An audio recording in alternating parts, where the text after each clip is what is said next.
Hi, I am Aya. Subscribe Aya Cartoons for more videos. रात के आसमान के एक चमकते हुए कोने में स्टीला नाम का एक छोटा सा सितारा रहता था।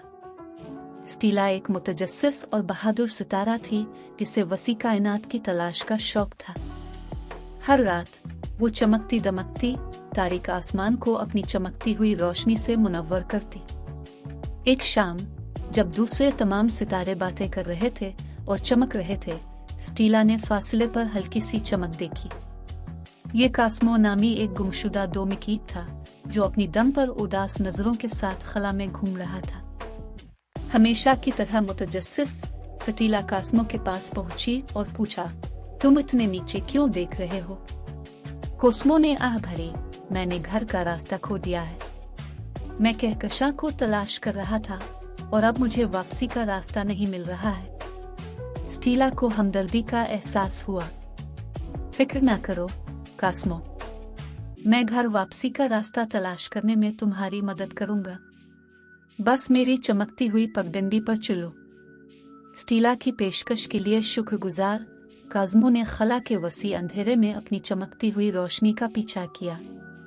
रास्ते में उन्हें दूसरे आसमानी अजायबात का सामना करना पड़ा, चमकते नेबुलास, चमकते सैयारे और यहाँ तक के शूटिंग सितारे।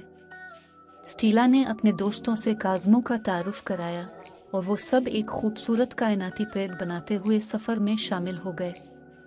जब वो एक साथ सफर कर रहे थे, कास्मो ने अपनी मुहिम जोई की कहानियां शेयर की और स्टीला ने रात के आसमान की कहानियां शेयर की।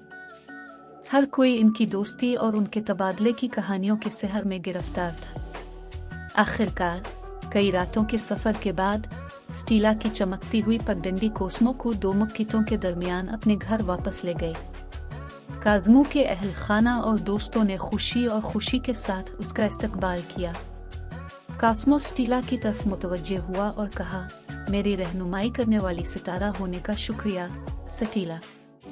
तुम्हारी दोस्ती और रोशनी मुझे वापस ले आई जहां से मेरा ताल्लुक है। स्टीला खुशी से चमक उठी और अपनी कहानियां शेयर करने और इस सफर को खास बनाने के लिए आपका शुक्रिया। याद रखें, खला की वसत में भी दोस्ती और मेहरबानी हमारी जिंदगियों को रोशन कर सकती है। तब से स्टीला की चमकती हुई रोशनी सितारों के दरमियान उम्मीद और दोस्ती की अलामत बन गई।